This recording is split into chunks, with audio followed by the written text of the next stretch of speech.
Hey, what's up YouTube? Sorry for not making a video in a while. I slacked on that a bit, haven't I? I came a bit earlier into the shop today just to be able to make a video because I'm still alone right now. Most of the time I'm not alone. There's people here. Don't like making videos with the people. I'm still too awkward on camera, I think. And when I am alone, I have quite a bit of stuff to do. Let me quickly show you. Stuff like this here. I got quite a bit of keycaps that are on order right now that I'm working on. These are all orders that are almost ready to ship out. Actually having a bit of a material issue lately, so I got new material on order, which hopefully helps. Got all my material down there. That bar stock is horrible to anodize apparently. I don't know why, but it leaves stripes in the anodizing, and I think I really need to do an anodizing video for you guys, because quite a few of you have been asking about it. It looks really raw, the anodizing setup, and we might as well just do it now. We might as well have a quick look around at what we do, but let me actually turn it on first, and I'm gonna unplug the cooling system because it is noisy as frig. Sorry for the raw video, guys. I'm not gonna be editing too much out because it takes a lot of time, and I don't have a lot of time today. If I want to get a video out, I want to do it like this. So, turn off the cooling system so it doesn't make too much noise. This is still the initial setup. It's changed from what it was before, but it's still the original anodizing setup. It's still the beta setup. So what we got here is our acid tank, and it's actually a double tank. Let me take off the lid here quickly. So to give you guys an idea what I did is I bought two tubs, one that's larger, one that's smaller. On the outside we have water with soda in there, so it's actually the counter, so it neutralizes the acid. If this tank would leak into this and neutralize itself out. That's the idea of it. And it's also double tanked. In here we got some sulfuric acid. It's at about 15% sulfuric acid to deionized water right now. I got a lead line as my negative. This is the bar I use, and I clean it off sometimes. I need to do it again, it looks like, but I clean this out. And this is my positive, where I hang my titanium wire with my keycaps off, and I have a wire right here. So I mount a few keycaps to this, and I hang it off the bar like that. Power goes through it, anodizes, nice and shiny. Got my rinsing tanks right here. This is my rinsing soap. This is a polishing soap actually. So it's if you leave it aluminium in there, it actually is aggressive to the aluminium, will actually eat in. So don't leave it in there too long. Rinse 1. This is the rinse for soap and acid when it comes out of there. This is rinse 2. This is dye rinse 1, and then it rinses in here as well. I'm happy with the rinsing. I don't get too much transfer. I didn't get any transfer because I also used this spray bottle right here so if I take it out of the acid, I'll definitely spray it off in this tank right here before I put it in there, before it goes into the dyes. Now my dyes very simply are what we call them in Belgium muscle pots. It works.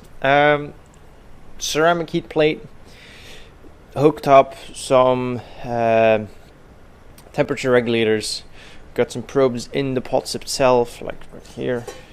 They will turn on and off the heat plate, keeping it at temperature. There's dye in there. I think this is red at the moment, and in here is going to be gold.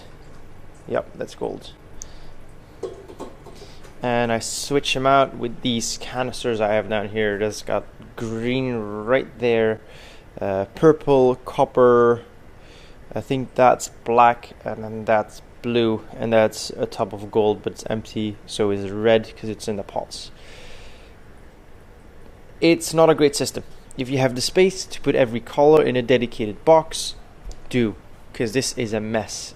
Switching out the colors, it's messy. I don't know if you can see the floor, but there's a bit of black, there's a bit of red. I think there's a bit of more of black. That's a bit blue, there's a bit of red there. So it's a mess. Get dedicated pots if you can. That's definitely something I will do in the future once this goes to a more permanent setup. This is still the testing setup because I'm still learning. I'm still teaching myself how to anodize. Sealing tank. This is my sealing tank. Focus the camera on it. Sealing tank. This is actually a lab heater to keep samples in a hot water bath. It goes up to 100 degrees. I put it at 90 for my seal, and it's got some additives in it which I'll show you in a bit. But basically it's got a condensing lid, so it doesn't condense as much. You just close the lid, bam, no problem. Actually really nice thing. I like this thing. I have a bigger one, but I don't need a bigger one. I don't have the space for a bigger one now. But it works really well. It's got a lot of fluid in there though. I think it's about 40 liters, this one, I'm not sure. Lab power supply. This is a 5 amp power supply right here. It's not super great. It's too small. I would have liked a beefier power supply. And now why I don't have a beefier power supply, it is because my cooling system can't handle it.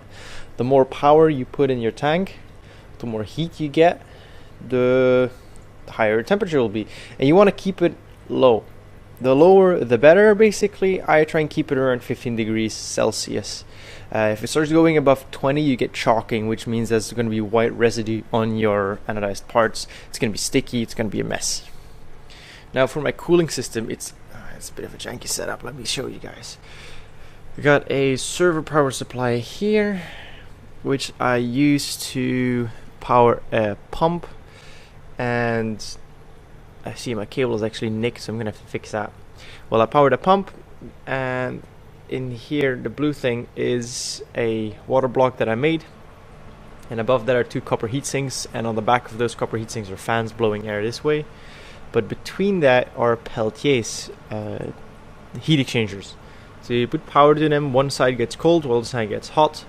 They're Chinese ones, they don't work great. I need to get better ones that are more efficient, because these use a lot of power and they don't cool it well enough.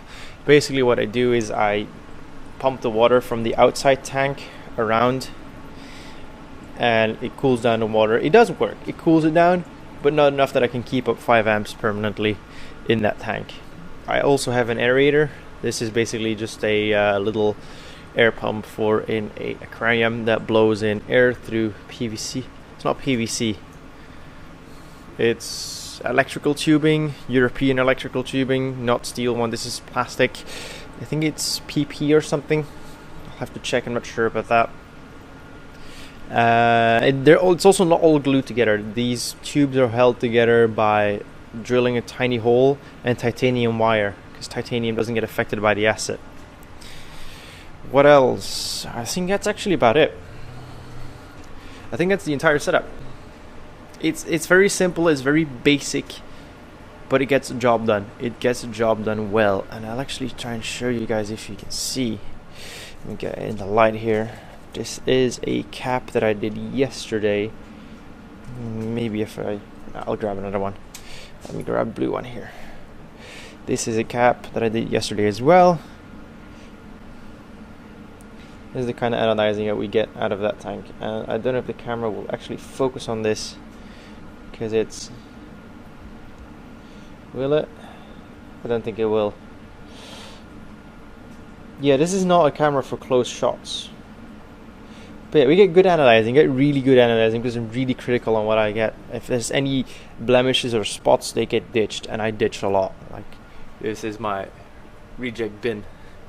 There's more rejects than I actually ship out, it looks like, which is a shame, but that is because I don't ship out anything that has any kind of defects. We also got a laser. If you follow us on Instagram, you know that we now have a laser. We now laser engrave the caps, if you like, with anything basically. We got a new polishing wheel. Well, polishing setup. I'm not going to turn it on, because if I turn it on, the fans in the back will turn on and they make a lot of noise. What we did is we made it so that there are server fans in the back. I don't know if we can get some light in there. There are just server fans in the back that pull in air backwards through the white cloth that's there. That doesn't look too much white anymore. Let's see if we can get in there. Yeah.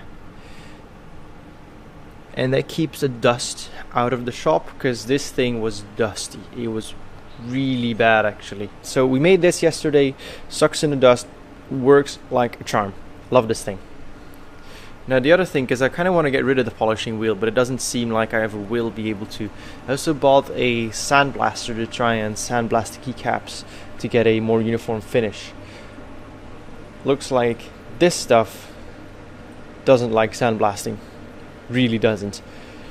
I've been reading up a lot on it, and it looks like if you sandblast aluminium parts, you want to re-brighten them afterwards, which I cannot do because it's a chemical process. It's a really nasty chemical process, and I don't want it in the shop actually, because you have to have acids that are about 100 degrees Celsius. It has fumes, it has gases, it's nasty, it's hot, it's toxic. No way. This is my limit. I'm not going over it with the really nasty brightening solutions for sandblasted aluminium. So I hope you enjoyed this little video. I know it's not a video with kind of a point. I'll have a more in-depth video about the anodizing. Maybe I'll shoot it today. I'm not sure yet. You guys kind of the gist of the anodizing. I'll try and shoot a video of that today. But for now, I think that's about it. We will also be moving shop soon, so I hope to get some shot of that, some video of that. That'd be awesome. See you guys next time. Thanks for watching.